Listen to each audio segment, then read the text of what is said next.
जिस उम्र में लड़कियां अपने अच्छे भविष्य को बनाने के लिए सीने से किताबें चिपकाए हुए अपने स्कूल की तरफ अपना रुख करती हैं और अपने अच्छे भविष्य की कामना करती हैं, उस उम्र में एक लड़की चित्रकूट के जंगलों यानी कि चंबल की घाटियों और बीहड़ों में रोजाना नए नए लड़कों से अवैध संबंध बनाती, सेक्स करती। उसको धीरे धीरे इस सेक्स की लत लग जाती। जब उसको लत लग जाती तब उसके बाप को जब उसकी ये लत और इसकी बदनामी का पता चलता तो उसको बहुत दिक्कत होने लगती। जी हाँ दोस्तों, मैं हूँ आरजे पटेल। एक ऐसी कुख्यात लड़की जो 16-17 वर्ष की उम्र में बागी होकर एक कुख्यात डकैत बन जाती है, उसकी स्टोरी मैं आज आप सबको सुनाने जा रहा हूँ।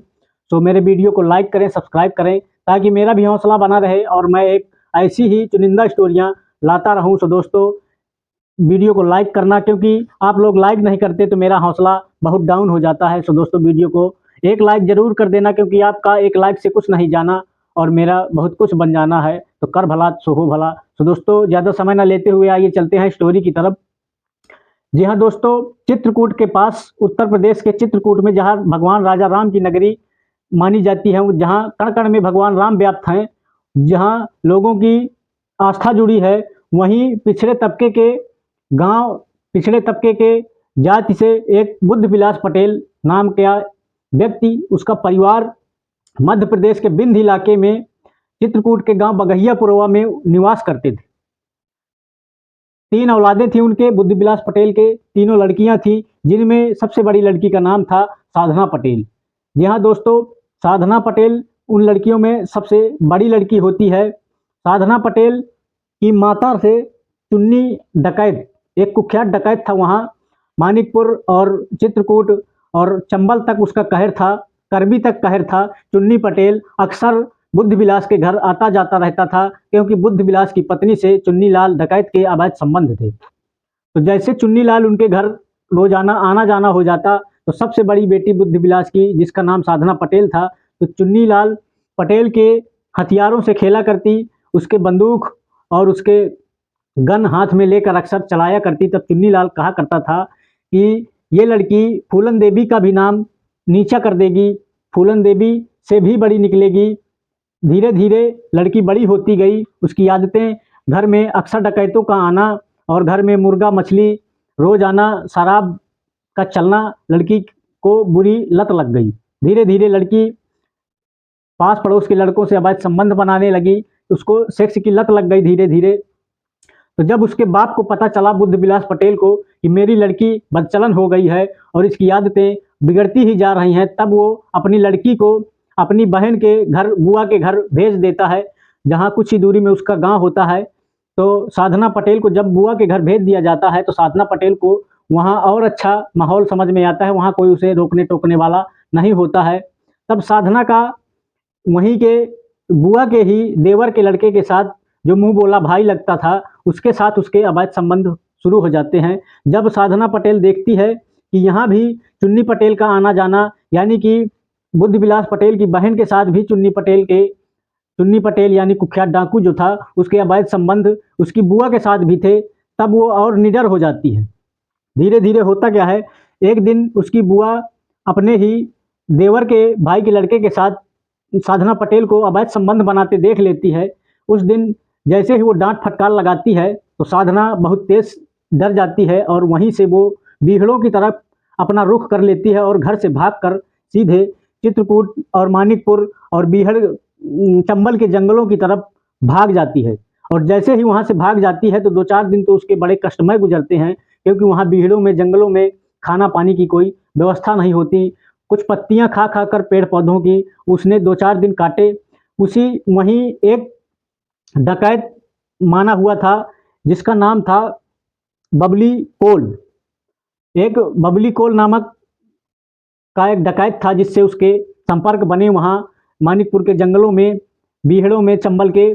जैसे ही संपर्क बने, तो उसके साथ उसने 2-4 दिन बिताए, लेकिन उसका गैंग बहुत छोटा था। फिर वहीं उसकी एक दूसरे डकैत, जिसका नाम होता है नवल धोबी, क्योंकि उन बीहड़ों में छोटे छोटे गैंग बनाकर कई डकैत रहा करते थे। तो जैसे ही साधना पटेल का नवल धोबी के गैंग से संपर्क बनता है, तो वो समझ जाती है कि नवल धोबी का गैंग बहुत बड़ा है और इसका संपर्क बहुत इसका मतलब इसके दबंगई एरिया में ज़्यादा चलती है नवल धोबी की।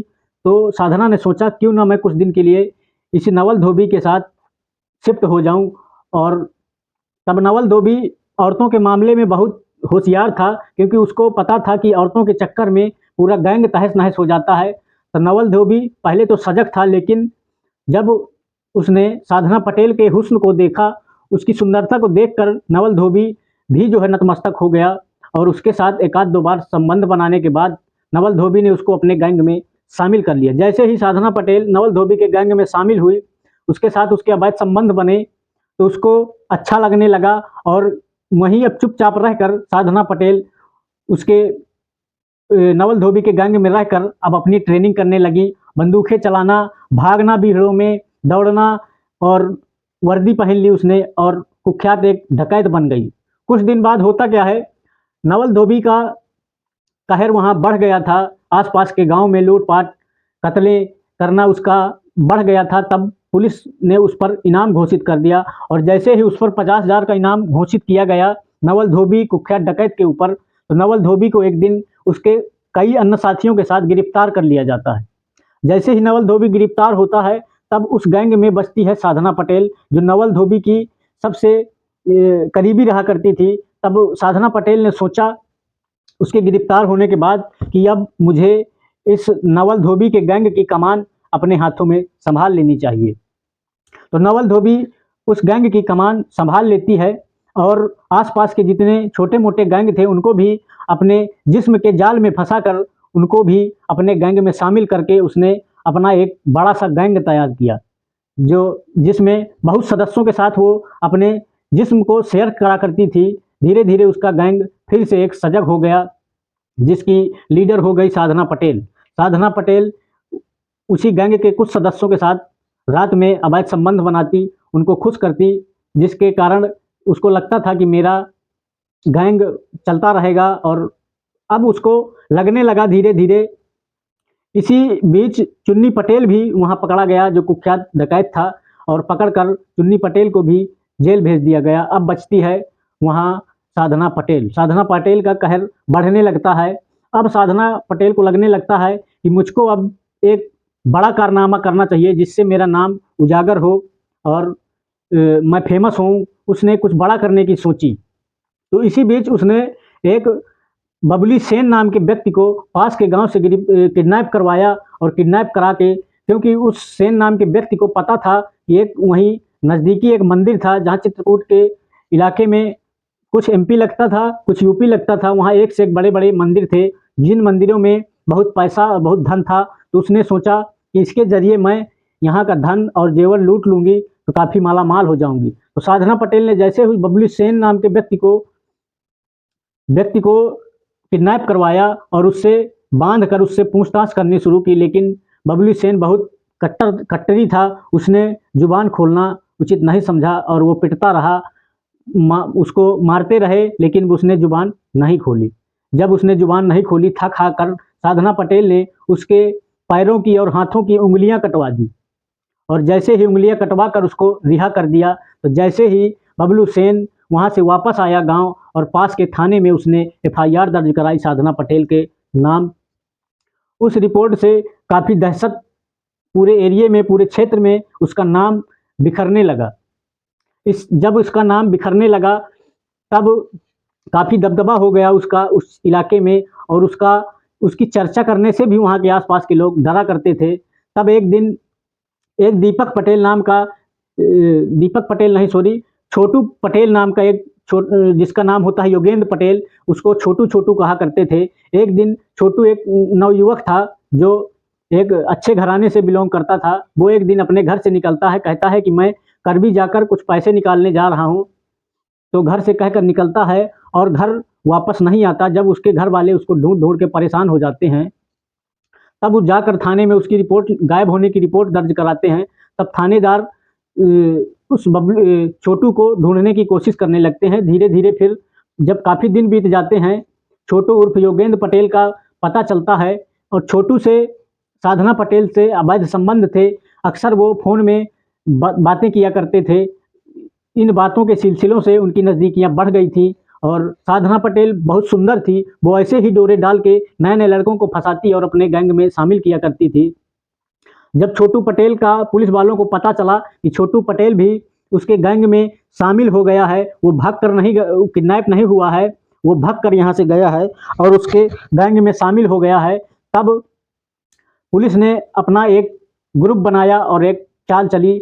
साधना पटेल जो कुख्यात डकैत थी उसके नाम 50,000 का इनाम घोषित किया और उस योगेंद्र उर्फ छोटू पटेल के नाम 10,000 का इनाम घोषित कर दिया। जैसे ही क्षेत्र में इनाम घोषित हुआ तब साधना पटेल ने सोचा कि इस इनाम के चक्कर में अब हम पकड़े जाएंगे, तो उसने कुछ दिन के लिए सबको अंडरग्राउंड करने की सलाह दी अपने पूरे गैंग को। और अपनी जब साधना पटेल को लगने लगा कि अब शायद हम पकड़े जाएंगे, तो उसने एक प्लान बनाया कि कुछ दिन के लिए सब लोग अंडरग्राउंड हो जाओ। और वो साधना पटेल वहाँ से दिल्ली, दीपक के साथ दिल्ली निकल जाती है और 4 महीने वो एक साधारण सी औरत बनकर दिल्ली में रहने लगती है।